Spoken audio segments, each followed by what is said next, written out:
G'day. Lando Norris is officially the 35th F1 World Drivers' Champion, and I followed him from the moment he got out of his McLaren at 6:32 p.m. to the time he exited the track at 11 p.m. Standing on top of his car after the race, he was jubilant, took a few moments to let it all sink in, had tears in his eyes, no doubt, while the fireworks went off. And then it was over to see his parents, while Zach Brown was glad-handing Max Verstappen. George Russell was quick to pop over to see Lando and congratulate him, as was Carlos Sainz and Fernando Alonso. Then it was a hug from Andrea Stella, kisses from his girlfriend Maggie. At 6:47 p.m, it was on to the podium. This is the one that sits out over the track in Abu Dhabi. Max got his trophy, then it was Oscar, and then Lando's turn to hold aloft the third place trophy, which was enough to secure him that World Championship. There were fireworks going off above him, champagne. Well, it wasn't actually champagne, was it? It was rose water, which is nowhere near as bubbly as champagne, but it still stung his eyes. And then the other two drivers left the podium, leaving Lando to gee up the crowd of many thousands in front of him. He embraced it too, and I love that about him. Pumping his fist in the air, holding his third place trophy aloft. Was he presented with the World Drivers' Championship trophy? It looks like this, but no, that doesn't get presented to him until Tashkent. That's the capital of Uzbekistan, and that's this Friday at the FIA's annual dinner. And does he get to keep it? No, that goes to McLaren's headquarters. Down below was his extended family. Sisters, mother, dad, brother and his wife, plus his girlfriend Maggie. On top of that, his two managers, Fraser and Mark. When I found them, there was plenty of hugs going on, and that wouldn't be the end of the affection. I'll get to that in a second. The podium finished about 6:58 p.m, and then it was off to the media pen. By that time, all of the other drivers had done their bit, so the media had just the three drivers in there to interview. At 7:56, Max and Oscar were in the press conference room, but there was an empty seat next to them because Lando was still out talking to the TV and press people in the media pen. And in fact, he was out there for a heck of a long time, so long that the other two drivers had exhausted all the questions. They'd left. Tom Clarkson, the interviewer, he'd packed up and moved outside to see what was going on. And eventually, and I can tell you, it was 8:19 before Lando managed to make his way to the press conference, and he had that whole seat to himself. And that doesn't happen very often. At 8:53, it was back out to pit lane, where a huge throng of media was ready for the celebration shot along with the whole team. That lasted 10 or so minutes, and it was a fair scrum in the end. These things always are. I managed to get quite close to the action, nabbing these shots of a happy family. And at one stage, Charles Leclerc appeared. Now, my pictures aren't terribly good, but you can see his red shirt here, and that was a lovely thing for him to pop over in the midst of what was a wild celebration. Then it was back to the hospitality suite, where he had some private time inside with all of his crew. At that time, I went back and edited some pictures, and there were plenty from the celebration that I just shot. But my favourite photo of the night was this one. In fact, it's on the front cover of my Best of 2025 books. There's a small one, a mini coffee table book, and there's a Monster 4-kilogram version, both of which you can order today if you're watching this video upon release, and almost all of you will receive those books prior to Christmas. Don't muck about, head to the shop at kimelman.com. There's a link in the description below.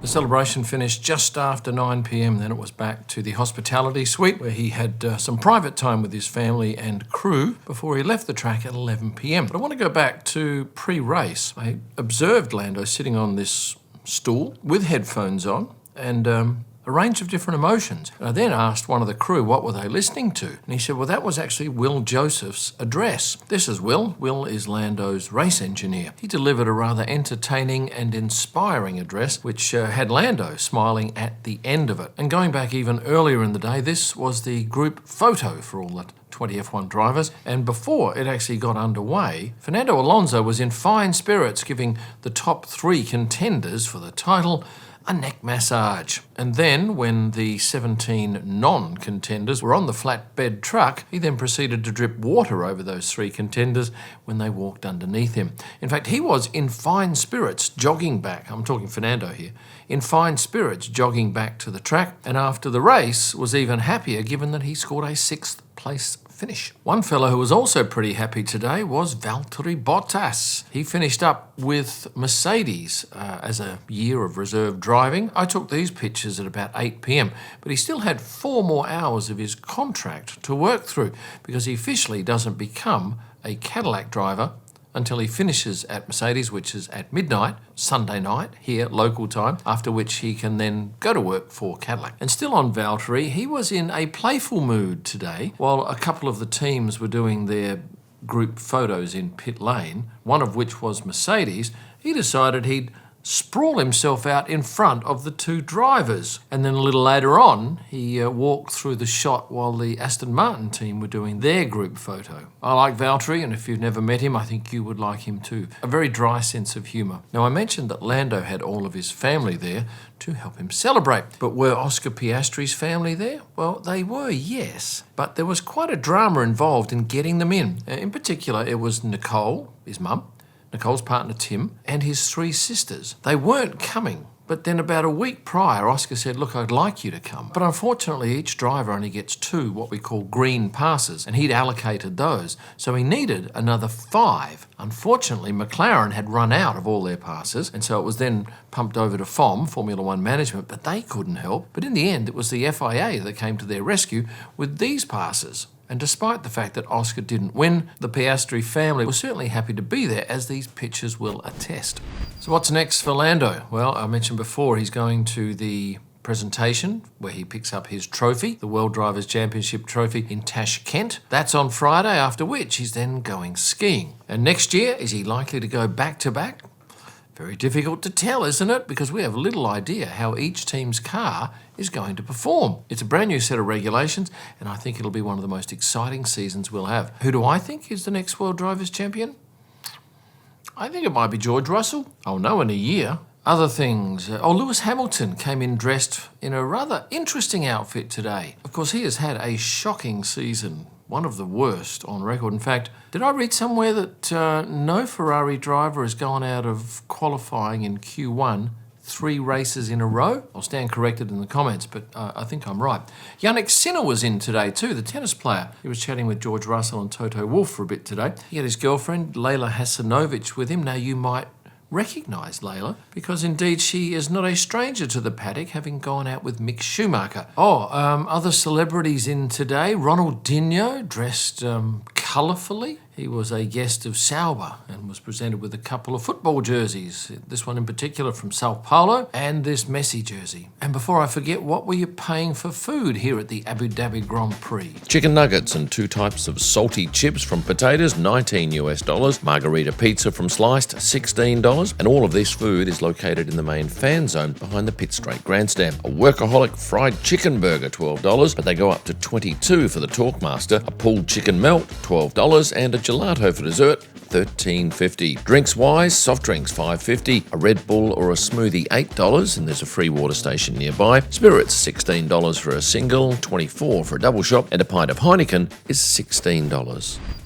Why was Roberto Merri, Carlos's mentor, carrying flowers? Well, I actually asked him once he got past most of the photographers, and he said that they were a gift for Lily Znaimer, who is Oscar's girlfriend. And Rebecca did actually drop them off to the McLaren hospitality suite, which I thought was a nice gesture. Do you know Benson Boone? I didn't know him from a bar of soap until my son said he was quite a popular artist. He was with us on Saturday after qualifying, and I caught him very enthusiastically embracing many of the marshals who were in Parc Ferme after qualifying. There's no doubt the Abu Dhabi Grand Prix is a real winner, being a night race. Well, it's actually a dusk race, isn't it? It starts at 5 p.m, finishes at 7-ish. But certainly it attracts a monster crowd, especially on a year like this, where we, of course, have the decider. And I can tell you that the W Hotel, which spans the track, were charging crazy money for last-minute bookings in the order of $20,000 for 3 nights accommodation. But the parking got me, and I mentioned this in one of my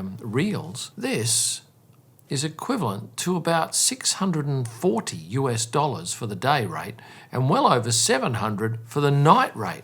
That's just to park your car. That's not to stay there. And this is what it sounds like when you walk back through that property at any stage over the weekend. In fact, that is the main reason why drivers don't stay there. is because it's just too much of a party scene. What a weekend this was, and I'll admit up front that, yes, I had tears in my eyes when Lando was on the podium tonight. It was a lovely thing. I've photographed him from his very first race, and there is no doubting that this young man has come along in leaps and bounds. And while I don't normally ask drivers to sign stuff, I did ask Lando to sign this for me, and he did. I now have 2 helmets signed by world champions. The other one is a helmet of Lewis Hamilton's, the mini ones from Bell. Now, before you head off to the shop at kimellman.com to get one of my 2025 best of books, I'll ask you to please hit the like button and subscribe. And for a whole lot of extra content and merchandise, this is where you need to look. Just one more day of post-season testing to go, and I'm back to Australia. Thanks for watching. Stay passionate. Definitely in focus. Yeah, I think so.